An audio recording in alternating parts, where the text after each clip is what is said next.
नमस्कार, मैं राजेश शर्मा और 7 इंडिया न्यूज में आपका स्वागत है।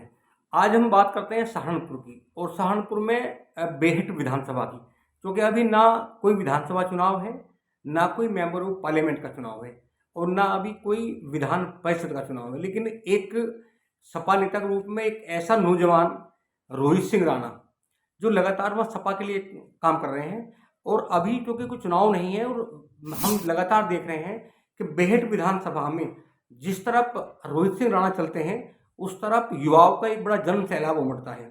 एक गांव है ख्वाहिशपुर। जब ख्वाहिशपुर गांव में नौजवानों की मांग पर रोहित सिंह राणा गांव में एक मीटिंग करने के लिए जाते हैं, तो नौजवानों के पर इतना जादू है रोहित सिंह राणा का। हम आपको एक बार दिखाते हैं वीडियो में कि किस तरह नौजवान नारेबाजी करते हुए रोहित सिंह राणा को कंधे पर बैठाते हैं और गाँव की गलियों में कंधे पर बैठा कर घुमाते हैं। रोहित सिंह राणा भी कहते हैं, जब मीटिंग को संबोधित करते हैं, वो कहते हैं कि मैं अभी विधायक नहीं हूं और हमने भी जो विधायक यहाँ हैं हमने भी विधानसभा में वोट दिया है, लेकिन यहाँ कुछ काम नहीं हो पा रहे हैं। वो विधायक पर आरोप लगाते हैं और गांव के लोगों को सीख भी देते हैं। गांव के लोगों से कहते हैं कि विधानसभा के जो सदस्य हैं, जो विधायक हैं, काम तो अल्टीमेट अभी उन्हें करना है। वो तो अभी ना विधायक है, ना किसी पद पे है, ना उनकी सरकार है, सपा नेता है। लेकिन वो गांव के लोगों को कहते हैं कि जब गांव में विधायक या मेंबर पार्लियामेंट आए तो उनका बहुत सम्मान करो, उन्हें चाय पिलाओ, उन्हें खाना खिलाओ, लेकिन बाद में उन्हें घेर के बैठो और उनसे ये कहो कि तब उठने देंगे जब हमारे काम करेंगे, क्योंकि हमने उन्हें वोट दिया है और वोट देकर जिताकर विधानसभा में भेजा है।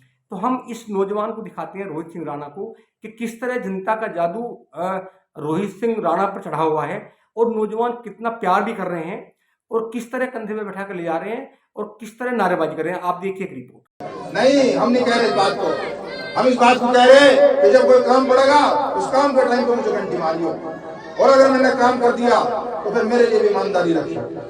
बताइए हमने सवाल जाके ये खड़े हैं। एक और बता रहा हूँ मैं आपको बात, चलो बादशाही बागवाड़ी स्कूल की बता दी। अब से 1.5 साल पहले मुझे इन्हीं डांटे वालों ने बुलाया, ताली प्रधान का फोन आया मुझे। इन्होंने कहा, कहने लगा राणा जी ऐसा है, 2 साल हो गए पत्थर पड़ा हुआ है सड़क पे, सबके गोटे फूट लिए गाँव वालों के, ख्वाहिशपुर वालों को, डाडल वालों के, कोई सड़क बनाने को तैयार नहीं है। पूछ लो आप प्रधान जी के यहाँ बैठक हुई, अब से 2 साल पुरानी बात बता रहा। मैंने भाई प्रधान जी मेरे से क्या चाह रहे, मैं तो विधायक नहीं हुई। कहने लगे विधायक बुजुर्ग को सबको कह देख लिया, इस सड़क पर कोई तारकोल लेने को तैयार नहीं।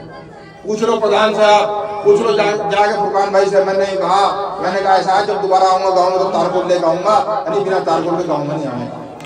जब दोबारा गांव में आया तो गांव में तारकोल ले गया, उन अधिकारियों को ले गया, उन सड़क बनाने वाले को ले गया, और आज डाडर वाले से सड़क पर घुमाया। जाकर प्रधान से पूछ लो कि कौन जिसने माल गिरवाया। जब मैं बिना विधायक बने उस सड़क पर माल गिरवा सकूं तो क्या विधायक नहीं गिरवा सकते? बताओ, नहीं गिरवा सकते। और अगर ये सड़क पर माल नहीं गिरवा सकते तो इनका करेंगे क्या? और मैं बता रहा हूं क्या करेंगे। ये क्या करेंगे कि इस हमारी पहाड़ की चोटियां जो है, हमें घाड़ का कह के पहले तुम्हारी मजाक बनाई, हमने इन्हें वोट देकर ताकत दी। अब ये क्या कर रहे हैं? हमारी तो जमीनें खरीदी, 500 700 बीघे हमारी जमीनों में फार्म बनाए और हमारे ही जागतों को वहां नौकर धर लिया, हमें ही गुलाम बना दिया। बताओ, है 500 700 बीघे फार्म मिल गए।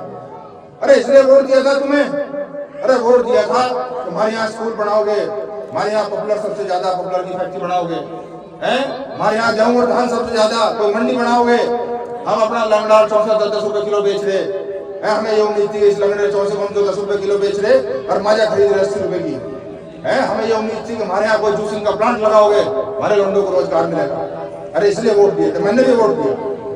अरे मेरा तो वोट है, मैंने वोट विधायक सांसद को दिया, इनका तो वोट भी नहीं है।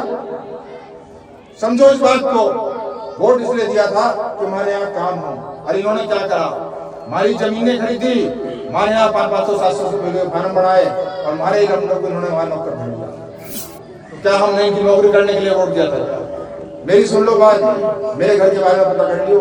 मैं भी 500 700 रुपए वाले घर में पैदा हुआ, जो मेरा काम नहीं था। मेरे वालिद साहब हमेशा कहा करते, कहने भाई राजनीति में नहीं जाया करते, ये लोग चोर काम है, चोरों का काम है, जिसे पैसे की जरूरत हो वो इस काम को करेगा। मेरे बड़े कभी राजनीति में नहीं आए, लेकिन अब तो हाल देखा हमने, हाल ये देख लिया कि जब सारे लोग लुच्चे और सारे चोर हमारे सिर पे बैठ जाए तुम्हारा काम कौन करेगा? तो मैं अभी कोई चुनाव नहीं है, चुनाव को बहुत लंबा टाइम है, लेकिन मैं समझाना आया, मैं आपको इस बात को समझाने आया कि जब कोई यहाँ विधायक या सांसद आवे उसे बैठाओ, चाय पिलाओ, बढ़िया चावल खिलाओ, बिरयानी खिलाओ, दाल चावल खिलाओ, लेकिन उसके बाद उसे कमरे में ले जाओ। उनको ऐसा है मेरे सुनने बात, ये तो आ गया, एक जहां तो गया, जान तुझे युद्ध देंगे तो हमें ये बताओगा मोहम्मद क्या देके जा रहा है। भाई गलत कह रहा क्या मैं, हम तो सलाम ठोकने की है क्या भाई, सलाम ठोक क्या हम